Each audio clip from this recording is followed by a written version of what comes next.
Hello, friend. Thank you so much for joining me over on YouTube. I just wanted to give you a quick heads up that the training that you're about to see was originally recorded via Facebook Live over on our Facebook page. If you like what you see and would like to learn more, make sure you join us over on Facebook for weekly tips and tricks to help you grow your direct sales business and work smarter, not harder. So January gives us kind of this unique opportunity, right? It's a fresh start. It is a new year, new perspective maybe on your business, but it also brings some challenges, right? We're coming off the holidays. You may be tired, you may be sick. We've fallen out of those business habits. We've fallen out of routines. I know I was last week really trying to get my mealtime routines back together. Like, what groceries do we even have? Like, because you're used to all the holiday shenanigans and stuff. And so you're really kind of struggling to get back to business, right? And so that can cause a lot of overwhelm. It can cause, because we're overwhelmed, it can cause us to procrastinate. And so then we push off even more stuff and it makes it even harder to get back to business. So I kind of want us to ask this question, like what actually needs to happen in January to set you up for success through the year? Okay, for entire 2023, what actually needs to happen in January? Because the other thing that can happen is because we've been away, maybe we stepped away from the business for a little bit, we can have these really grandiose ideas and come up with a list of 72 things that we think we need to do. Okay. And that's actually not accurate. You don't need to do 72 things to kind of get back to business, but there are a few strategic things that you can do to make sure that you set yourself up for success. Okay. So I'm just going to walk you through. I've got 8, and then I kind of came up with a bonus one, an extra tip or thing that you should think about. So, first one, just to do some cleanup. So I want you to clean up your social channels. If you want to clean up email, Canva, Google Drive, whatever, that's fine. But really, I want you to clean up your social channels. And what I mean by that is, are all of your links working? Do you have is your personal profile linked to your business page? Is your business page linked to your VIP group? Or the links in your VIP group up to date? Do you still have holiday covers and holiday images up? Or do you need to just go clean those up really quick? And really, this is something you should do once a quarter, just to make sure everything is working correctly. Because we know, friends, Facebook is changing all the time, and Instagram, Pinterest, all those things. There's always there's always movement, right? And so go just take a quick check through your social channels. Does your picture look good? Do you have the right images up there? Is the right language up there? Maybe you changed your Instagram or your Facebook profile to include some holiday messaging. Go ahead and go remove that and just make sure that you're ready to move into the new year. The second thing is to change up your messaging. Okay. So we want to clean up our social channels, but change up our messaging. So we want to use messaging that applies to the time of the year that we're in. And I've said this before, but it bears repeating. Okay. In your parties, your social posts, everything where you're interacting, think about how you feel in a new year. What do we feel like? Well, we feel it's a fresh start. We've got new goals. We've got a clean slate. It really feels like you're starting over, right? And so your customers, your hosts, your potential team members are feeling the same way. Whatever you're feeling right now, that's what they're feeling. So make sure that you change up your party offerings. Make sure that you're changing up your verbiage to reflect that. So when you're thinking about your posts on social, are you using that type of language? Fresh start, new beginnings, things like that. Like that is what they're thinking about. So make sure that you're changing up your messaging to resonate with your people. Another thing that you should be doing right now, follow up with November and December orders. Okay. And I don't want to be crass here, but your holiday purchases should not be a one night stand. Okay. They really shouldn't. Okay. You need to take care of your customers, and people shop more during the holiday season. And so the likelihood is that you had new customers that came into your world in November and December. What are you doing with them? Okay. I want them to stay connected to you and stay stuck to you. So what are you doing with them? You are the face of your business. So you need to do some follow-up. And what that means is that it doesn't have to be complicated. You don't need to go offer them the opportunity to host right away. But I do want to make sure that they got their order. Did everything work out okay? Like if I know they were getting it as a gift, if I got this longtime customer that has said, did this crazy shopping spree with me, hey, did everyone love their stuff? Like do some strategic follow-up. So this is just pulling your customer list and your order list, parties, things like that from November and December and just working down your follow up if you don't already have that automated or already have a system for that. This is really easy to fall off the wagon. And if people are loving their stuff, they might want to host a party in the new year, friends. But we want to make sure that they're, especially new customers, that they love their stuff and that they're happy with their past purchase before we go in with that booking or that recruiting ask. Okay. So reach out to them, see how they like their orders. Simple as that. Don't overthink it. Don't overcomplicate it. It doesn't matter whether you do it via text, via messenger, whatever, but go in with service first before you move in with that booking and recruiting booking or recruiting ask. Okay. And then over communicate with your January hosts. This is critical right now, you guys. January hosts are infamous for being a little flaky. Okay. So anything that you're feeling right now about trying to get back to routines, trying to get back to, the normal of life. Like I just got a call from one of my kids that he's sick. And I'm like, what? Okay, they're homeschool co-op, and now I've got to deal with that, right? So things are just chaotic. That's just what happens. And so your hosts are feeling the same way.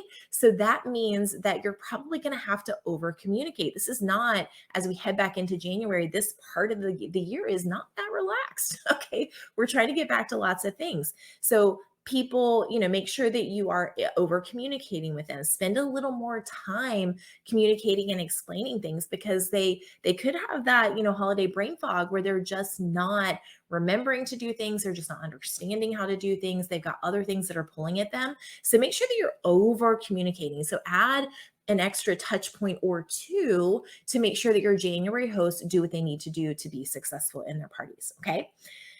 And the next thing is circle back to all of those check with me in January people. Okay, check with me in the new year, follow up with me in the new year. You know what people they are. So if you're consistently doing, offering the hosting opportunity, offering the business opportunity, you should have a list of people that were like, follow up with me in the new year. No, I'm not ready to put a date down yet. Make sure that you do that. Don't wait. Okay, it's right now January 10th, which means we're 10 days into the new year. Now is the time, because you don't want to get to the end of the month and be like, wait, I forgot to follow up with all those people. And if you don't remember, go back through your text messages, go back through your Facebook messages, go back through your email, find those people and follow up. Google Forms, find those people and follow up. Okay, go ahead and offer them, the hosting or business opportunity, whatever they were interested in right now. It's not too early. We're definitely moving into that, everybody getting back to routines and school time. Now is the time to go ahead and do that. And that's going to set you up for success as you move into the new year. Okay. Another thing, next thing, I want you to find some vendor events or create some ways to get outside your friends and family circle, okay, or your warm market. We want to think about, now's the time to start thinking about ways, how can I expand my warm market? How can I expand my circle in 2023? So find some vendor events for the spring. Those coordinators, they're back to work. All of those event coordinators, right? Last week was a little weird. This week they're back to work and they're like, okay, I got to get all my stuff done, right? So go ahead and find a vendor event or two. I've said this before. I'll say it again. When I first started my direct sales business, I don't like vendor events because I'm not comfortable. I'm kind of an introvert. I don't like talking to strangers. I'll talk to you through the screen or talk to you through Facebook, but I don't like talking to people in person. And so, but I knew that doing vendor events and those other, type of events would help me get outside my warm market consistently. And so I planned one a quarter. And so I would book one a quarter just to force me to keep putting new people in front of me. Okay. So go find a springtime vendor event in your area, or it could be online, but just get it done. Go ahead and get it on your calendar now, so you have a plan to get outside that warm market as you move throughout the year. Okay. This is just everything we do affects our business 30, 60, and 90 days from now. So how can I put some pieces in place right now to help me really ramp it up in the spring? Okay. And then, but let me say something else about the vendor events. Okay, friends, only do vendor events if you're willing to do the follow-up. Okay. Like I said, I'm in front of people introvert. I get so when I'm socially stimulated, I'm like, I start to shut down. I'm like, I've had enough conversations for today. So if you're not willing to do follow-up after the event, don't bother wasting your money. Okay, I'm just being serious with you. You have to be willing within 24 to 48 hours, really closer to 24, to do that follow-up and reach out from all the contacts that you made. Otherwise, it's a waste of your money. Okay, because nobody Like the numbers are very, very small of the people who are going to actually reach out to you as a result. Okay. Another thing that you could do right now to kind of boost your business in 23 is to start a club, and not like the exclusive girls only, boys only club or anything weird like middle school, but you could start a birthday club. It's the new year. You could start a birthday club. So reaching out to people and asking their birthday month. And so you send them a special offer during their birthday month. You could start a host of the month club. Those are super simple as well. They take a little effort, but what you do is you essentially decide, okay, how big of a party do I want? So let's say it's a $500 party. I want 10 people. So those 10 people commit to spend $50 a month for, for a 10-month period. Or it could just be your minimum party, like whatever your minimum is, if it's 200, if it's 400, whatever that is. And you divide that by the number of people in the club. And so each month, each one person is a different host of the month. And so what I recommend doing is you give them, a deadline to order.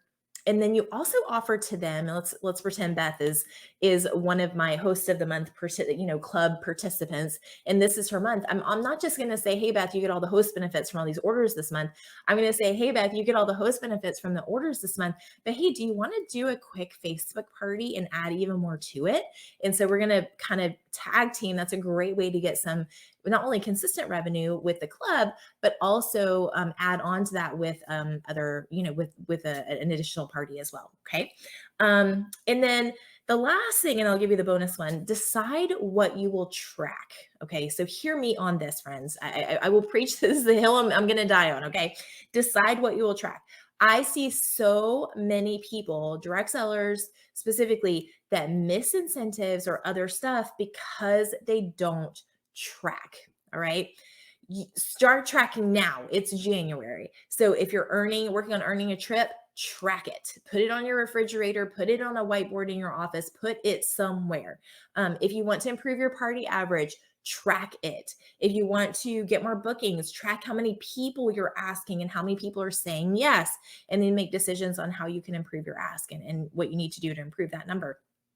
But friends, you've got to track what you're working on. If you don't track it, you're not going to stay focused on it. So we do all of our tracking. I like to do all my tracking on Mondays, just because it kind of sets me up for the week, makes me realize, okay, do I need to pivot anything throughout the week? Is there anything that needs to change for my task list for the upcoming week? And so every Monday, just sit down and record your stats, like record whatever you're working on. Like, there's lots of other things that you should be tracking, but whatever this thing is, you need to be tracking it once a week. Okay. Seriously, not once a month, but once a week, so you can keep it in front of you, whatever that big thing is that you're working on. And then my last tip, friends, is don't give up. This is something that you cannot do in January. All right. If you didn't start out the month, if you're like, it's the 10th and my calendar's not where I wanted and I'm not where I wanted to be in the business. Okay. It's only the 10th. There are 21 more days, friends. We're only 1/3 of the way through the month. There's a whole lot can happen in the bottom half of January. So don't give up. If you didn't start out on the foot that you wanted to, I've been there. I feel you. Before I learned what not to do to be successful during the J months, where I was, not really thinking ahead and not really planning ahead and not really anticipating what can happen in those weird months. I still rallied and made the month successful. So don't feel like just because you started off slow that you can't make a difference right now, which is going to help you make a difference as you move into 2023. So Velcro yourself to a chair, strap yourself down if you need to, but get it done. Don't give up until you're done. Okay. Don't give up until the whistle blows. Seriously. Like that is just, it's so important, especially right now. So don't feel like it's all just going to work itself out. Go head down, focus, because that is what's going to give you the most momentum as you head into 2023. Can you guys believe it? Okay. So I hope that was helpful, friends. This is the time. Get back to work, shake off that holiday dust, and let's go get something done. All right. Have a fabulous rest of your week, and I will see you guys soon. Bye, guys.